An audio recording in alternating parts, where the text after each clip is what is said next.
Olá, tudo bem? Já está no ar o Bem Viver, o nosso encontro semanal que aborda temas relacionados à saúde, bem-estar e qualidade de vida.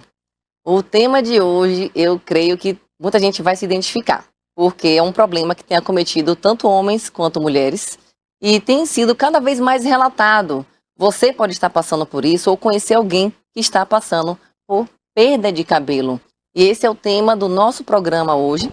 E para responder algumas perguntas, por que isso está acontecendo, quais são as causas, nós vamos ter uma entrevistada hoje muito especial. E para fazer a apresentação dessa nossa convidada, o que é que eu posso falar sobre ela? Ela é sinônimo de beleza e elegância, ela é referência no que faz, atua em Itabuna e Ilhéus, na área de medicina estética e tem avançado cada vez mais com a técnica de transplante capilar. Ficou fácil agora saber quem é, né? Sim, estou falando de doutora Thaís Paula. Bem-vinda, doutora. Bom dia. Bom dia, tudo bem? Um prazer estar aqui com você. A satisfação é nossa de tê-la aqui conosco. E vamos abordar aqui alguns trechos, pontos importantes sobre a queda de cabelo, né? A queda capilar, que tem sido cada vez mais comum. E fala um pouquinho para nós aqui o que acontece, o que causa a queda de cabelo. A queda de cabelo realmente tem sido cada vez mais frequente e existem várias causas que podem estar correlacionadas a essa queda, como, por exemplo, a hipovitaminose, a suplementação inadequada de alimentos, ansiedade, estresse também são muito comuns. A rotina que a gente tem vivido está cada vez mais acelerada, isso afeta o cabelo. Também, né, algumas doenças autoimunes ou até mesmo a alopecia androgenética, né, que também é a causa da calvície que incomoda tanto as pessoas. Em relação às deficiências de vitaminas que você acabou de citar, quais são essas vitaminas que os telespectadores querem saber quais são essas deficiências, né? Quais são? Verdade. Na primeira consulta, a gente sempre avalia o paciente, né, como um todo. Então, eu sempre solicito exames, né? Exames de sangue. A gente sempre solicita ferro, zinco, algumas vitaminas e algumas análises laboratoriais. Além dessas vitaminas, a gente também sempre solicita a avaliação laboratorial hormonal, como o TSH, o exame de tireoide, a glicemia, o hemograma. Então, sempre na primeira consulta, a gente faz essa avaliação laboratorial para saber como está, né, a saúde do hemograma e dos exames laboratoriais do paciente. Na sua prática clínica, qual o relato mais comum que você ouve, né, a queixa, a queda de cabelo? O que é que você tem associado? É mais estresse? É mais pela carência de vitaminas? Tem alguma predominância do motivo ou é bem variado? Olha, fala lá para os telespectadores. O ponto mais frequente que eu ouço nas consultas hoje da queda de cabelo, por incrível que pareça, é a ansiedade. A ansiedade, ela tem, assim, sido uma causa muito frequente da queda de cabelo. E isso tem um impacto muito grande na autoestima das pessoas. E aí vira uma bola de neve, porque a ansiedade impacta a autoestima aumenta a ansiedade, né? Reflete na imagem.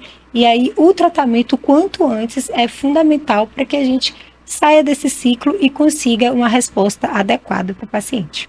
A questão da oleosidade também, do cabelo também, isso pode contar como um fator causador da queda de cabelo? A oleosidade genética, né, que é aquela pessoa que já tem um fio um pouco mais fino, um pouco mais oleoso, não é tanta causa de queda de cabelo. Porém, a dermatite seborreica, né, a lavagem inadequada, o uso de muitos produtos químicos acaba gerando uma oleosidade patológica que causa, sim, queda de cabelo. Vamos lá para mito ou verdade sobre queda de cabelo. Uso de condicionador, mito ou verdade? O uso de condicionador, quando você usa ele nas pontas, ele não causa queda de cabelo, mas usado na raiz já pode gerar uma oleosidade patológica. Dormir de cabelo molhado? Não aconselho. Por quê? Pelo fato de que o abafamento dos fios molhados pode causar fungos, pode causar dermatite e também quebrar, né? Deixar o fio mais quebradiço. E o secador, o uso do secador?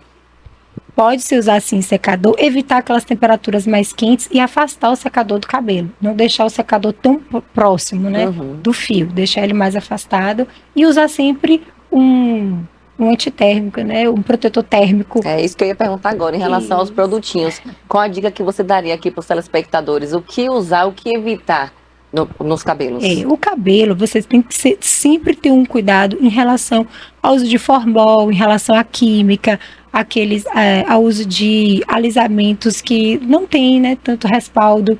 Então, esses cuidados são muito importantes. E, além disso, tentar sempre hidratar as pontas dos fios, hidratar e deixar o couro cabeludo limpo. Uhum. Então, muito preparo, tem que ter um cuidado muito grande com os fios do cabelo, né? Com certeza. Existe alguma predominância no seu consultório, mais homens ou mulheres que se queixam da queda de cabelo, doutora? Olha, na verdade, tanto homens quanto mulheres procuram muito tratamentos para queda de cabelo. Geralmente, as mulheres, elas buscam mais diagnosticar a causa e também um tratamento ambulatorial, que são os tratamentos que nós realizamos lá na clínica. Os homens, geralmente, eles chegam com uma queixa maior de alopecia androgenética, da calvície mesmo, impactando na autoestima, e eles buscam muito o transplante capilar, que nós também realizamos. Então, acaba que a gente atende muito, tanto homens quanto variado, mulheres. Bem o público, né? A gente já vai falar do transplante. Antes de falar do procedimento em si, eu queria saber em relação às terapias utilizadas, essas que não sejam cirúrgicas, né? Suplementação, se tem algum procedimento na clínica que é feito primeiro antes do transplante, né? O que é que tem de opções?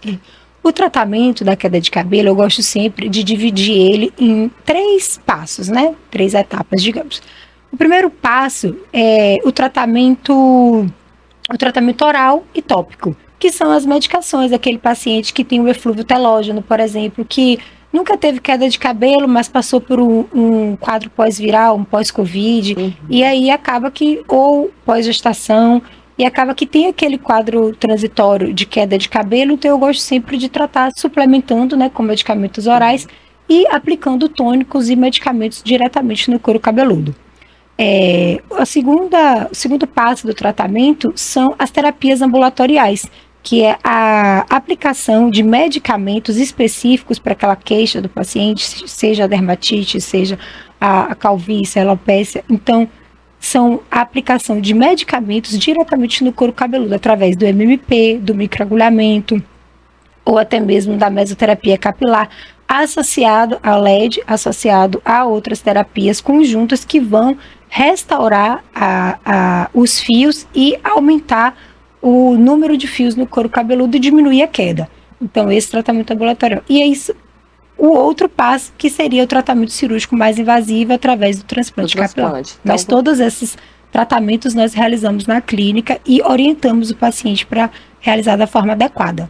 Por isso que é importante uma avaliação, porque a doutora ela vai examinar esse paciente, ela já vai direcionar se vai buscar primeiro meios, né, com alternativas de laser, como você falou, né, do microagulhamento. Se ele não tiver resposta, aí vocês partem para o transplante capilar, ou já tem pacientes que já são diretamente com indicação para o transplante. Fala um pouquinho sobre isso. A forma de você entregar a medicação é que ela é o meio, né, os protocolos capilares. Mas o fundamental são as medicações que nós utilizamos, que são medicações exclusivas e que vão agir diretamente ali no bulbo capilar, aumentando o número de fios. Então, além de combater a queda, a gente vai estar estimulando o aumento do número de fios. E esse tratamento, né, ele vai restaurar aquela calvície e talvez não tenha necessidade de realizar o transplante. Então, o transplante já é uma indicação para aquela calvície mais avançada, aquela coroa, aquela fronte, que homens e mulheres, às vezes, não conseguem repilar com os protocolos capilares, então a gente já indica o transplante capilar. Olha, nós temos um vídeo aqui, a produção está preparada aí com o vídeo sobre o transplante. Eu vou pedir para a doutora ela explicando sobre a técnica do transplante enquanto passa o vídeo. Que aqui, pode falar, doutora, explica um pouquinho como funciona. O transplante capilar, primeiro eu faço a marcação da área doadora, que é essa área posterior. Em seguida, nós vamos para o centro cirúrgico, o ambiente hospitalar adequado, e eu vou fazer a remoção dos fios. Unidade por unidade folicular, elas são preparadas, e esse preparo, depois ele é separado conforme as unidades para que fique um resultado natural. Então, esses fios são prontamente separados para que depois da extração, eu consiga fazer as incisões. Essas incisões, elas são feitas de acordo com a harmonia do rosto do paciente.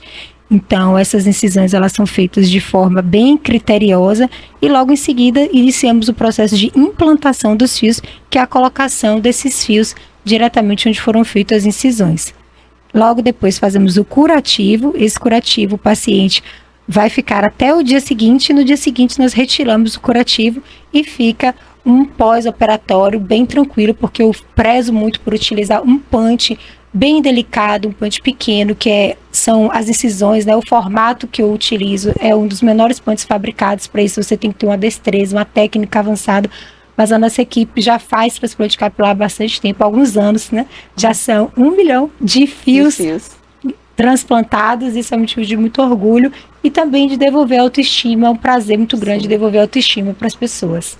É uma técnica muito minuciosa, né? Cada pontinho ali, delicada. Muito São quantas delicada. horas de cirurgia, doutora? Olha, geralmente 5 horas de cirurgia, né? Eu sempre começo bem cedinho, eu gosto de começar em torno de 6h30 da manhã para o paciente já almoçar em casa. Tá. Ou a gente começa no início da tarde, o paciente janta em casa. Eu sempre oriento fazer uma refeição leve, né, nos primeiros dias pós-operatório. Qual tipo de anestesia? Como é o procedimento assim? Temos anestesia local? Anestesia local. O paciente vai realizar anestesia local e sedação. Já volta para casa no mesmo Exato, dia. já volta para casa no mesmo dia, não precisa dormir no hospital. Então a gente faz Tranquilo, pós-operatório. pós-operatório bem tranquilo, porque essa técnica fio a fio, né?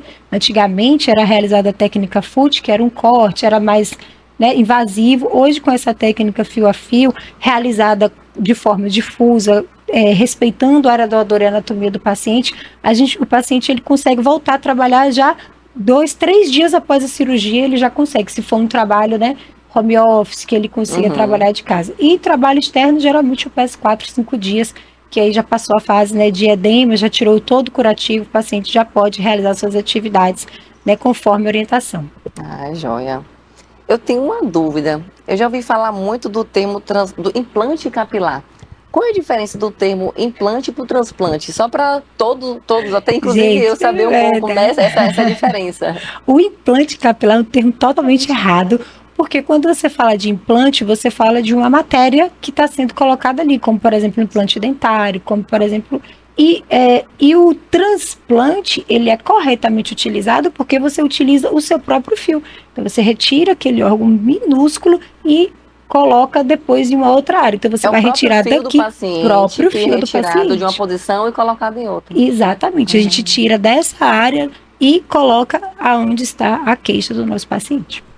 E quais são essas áreas que podem ser transplantadas? Tem somente o couro cabeludo? Isso. A gente pode estar extraindo os fios, né, dessa parte de trás do couro cabeludo e pode extrair também da barba, dessa região da barba, também do peito, que são as regiões que a gente consegue um fio de boa qualidade. E pode estar fazendo a implantação tanto nessa região de fronte, de escalpo médio, de coroa, como de sobrancelha ou de barba também. A gente realiza muito transplante capilar de sobrancelha e barba. Barba? Não sabia de barba. Sobrancelha é o quê? Fica bem lindo. Fica linda, deve ficar linda, né? Fica muito lindo. E mulheres procuram muito para sobrancelha? Muito para sobrancelha, principalmente, né, mulheres que têm a sobrancelha fina ou que fizeram algum design de sobrancelha e não ficaram satisfeitas com aquele resultado e buscam um aspecto mais natural, com a repilação mesmo dos fios. Então eu faço sempre com uma técnica muito delicada para que sejam utilizados fios de apenas unidades foliculares com apenas um fio para dar um resultado natural. E quem se interessar em agendar uma consulta com a doutora Thaís Paula, onde pode encontrar a equipe em Itabuna e Ilhéus? Falam para Nós temos uma equipe bastante acessível. Nós atendemos aqui em Itabuna, no edifício Boulevard, e atendemos Ilhéus no edifício Premier. Quer que eu deixe o número?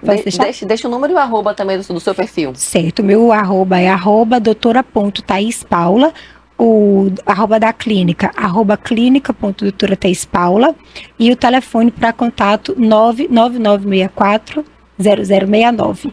Para falar com Evelyn. Ela vai orientar vocês, tirar algumas dúvidas já no contato pelo telefone, e aí a gente vai agendar para poder estar realizando esse sonho, mudando a autoestima das pessoas. Transformando vidas, né? Verdade. Em relação ao consulta online, é possível fazer? Algum paciente que mora fora, que tem interesse de vir fazer o transplante, mas para facilitar, é possível fazer a consulta online? Com certeza, nós somos pioneiros aqui na região sul da Bahia e atendemos muitos pacientes de fora de Itacaré, de Una, Camaquã, pacientes de regiões próximas, Vitória da Conquista também, Salvador. Tivemos pacientes até de fora do Brasil que vieram realizar, paciente de Orlando, Rio de Janeiro, que foi onde eu me formei.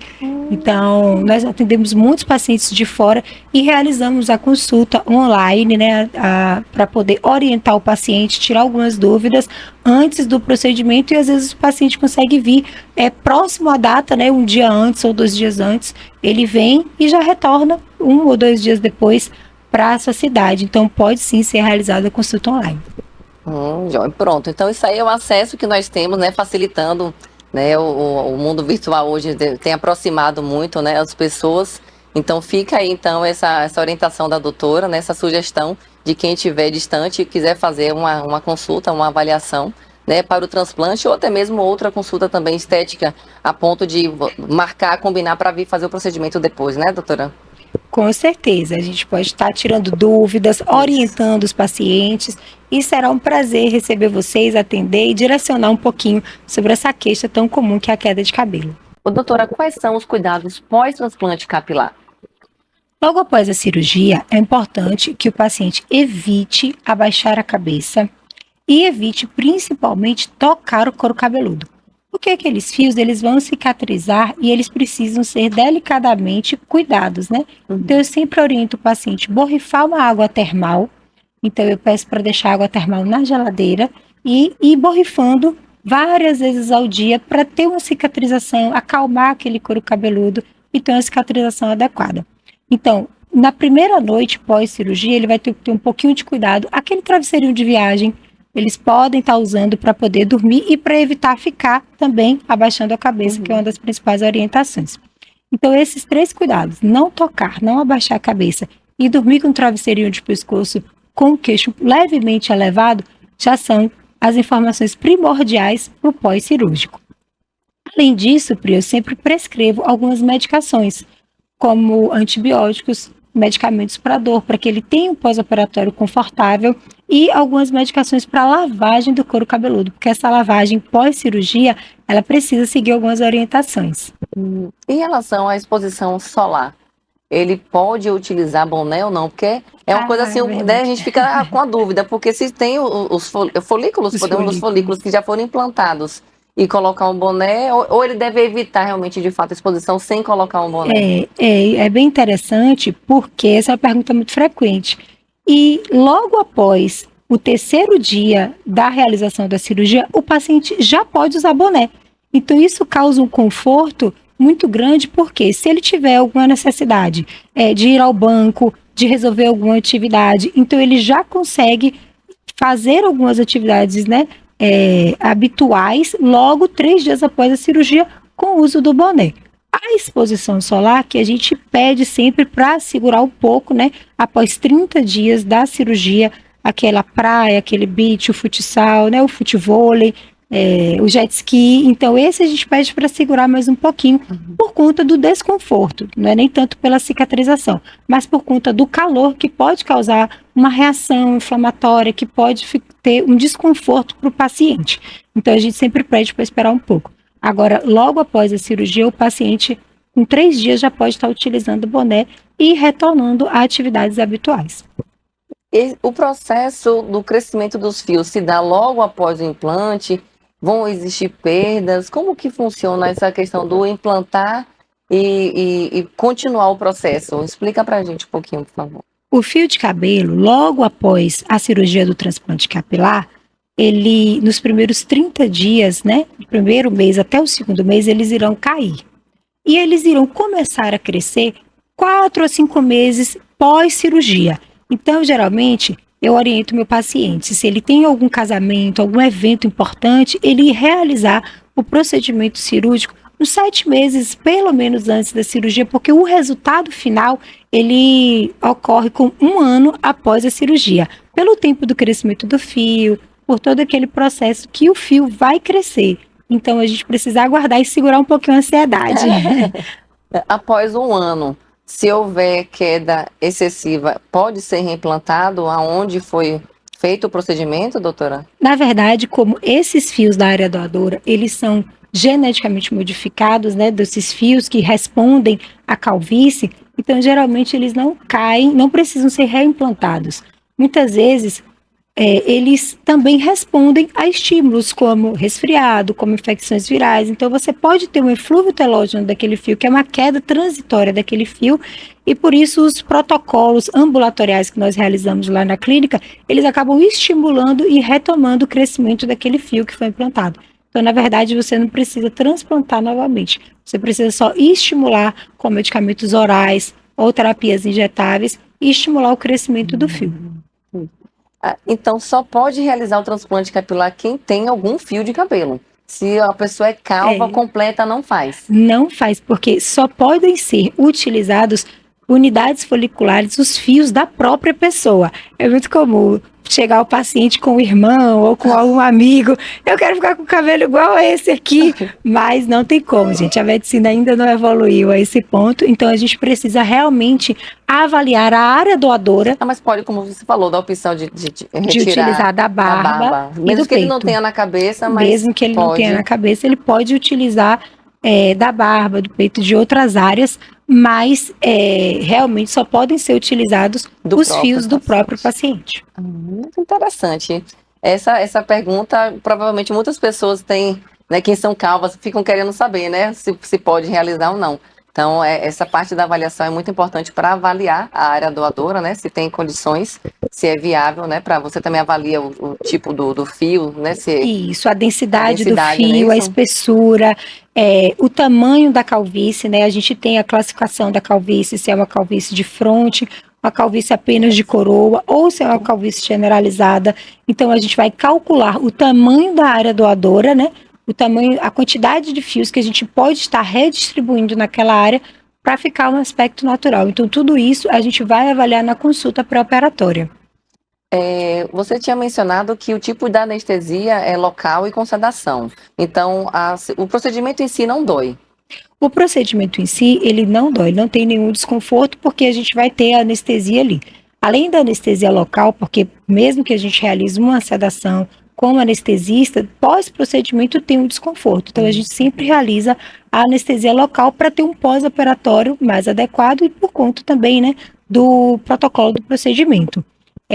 Mas aqueles pacientes que são mais agitados, aqueles pacientes que têm alguma limitação ortopédica, dor na coluna, ou aqueles pacientes que têm receio de ficar essa quantidade de horas, né, parado ali aguardando, eles não precisam se preocupar porque tem uma sedação feita por um anestesista que vai estar acompanhando todo o procedimento durante todo o processo cirúrgico. Além disso, nós sempre pedimos os exames pré-operatórios, que são fundamentais para que a cirurgia seja feita da forma adequada e com os parâmetros de medicações também da forma adequada. Então, a gente sempre pede o hemograma, o eletrocardiograma, avaliação do risco cirúrgico cardiológico e, logo em seguida, a gente vai ter a definição de como será essa anestesia, de como será esse procedimento para que fique o mais confortável possível para o paciente. Então, todo pós-operatório ele vai ter um protocolo de medicamentos, um antibiótico, um analgésico, sempre para poder fazer essa prevenção de infecções, a analgesia. Isso, perfeito. Para que o pós seja confortável, a gente sempre orienta o paciente ao uso de antibiótico, o anti-inflamatório. Às vezes a gente já insere um corticoide para ele usar durante 3 dias para evitar o edema, né? Evitar, porque a gente usa uma solução tumescente para poder afastar o fio da calota craniana, e aí com isso a gente precisa fazer uma massagenzinha de drenagem. Então a gente vai fazer as orientações pós-cirúrgicas, vai fazer uso das medicações orais, que são os antibióticos, corticoides, anti-inflamatórios e analgésicos, e também o uso das medicações tópicas, que é o shampoo. A gente sempre orienta o shampoo específico pós-transplante, a água termal para ele ficar borrifando, e acalmar o couro cabeludo e auxiliar na cicatrização, e também uma pomada que ele vai estar utilizando aqui, uma pomada antibiótica na área doadora, para que ela cicatrize de forma mais rápida e mais adequada. Excelentes informações, esclarecimentos que provavelmente os telespectadores devem ter curtido muito. Eu gostaria de agradecer pela sua presença, por ter aceito o nosso convite, doutora. Obrigada, é um prazer enorme estar aqui. Espero ter tirado algumas dúvidas de vocês e conte sempre comigo. Bom, eu gostaria de agradecer também a você que acompanhou o nosso bate-papo até o fim. Se você está curtindo a nossa programação, se você conhece alguém que precisa conhecer um pouco mais sobre a queda de cabelo, transplante capilar, compartilhe essa entrevista, compartilhe o @ da TVI, @TVI Play, para que todos conheçam mais a programação, que não temos somente, né, o Bem Viver, temos uma programação extensa, vasta, que só temos a acrescentar no dia a dia de vocês. Então, compartilha e já deixo aqui para você a sugestão que quem quiser, né, sugerir algum tema importante, interessante, né, coloca lá no direct do nosso Instagram, sugerindo esse tema que podemos atender o seu pedido, tá bom? Então não se esqueça que o nosso encontro é semanal. Até breve, até a próxima semana.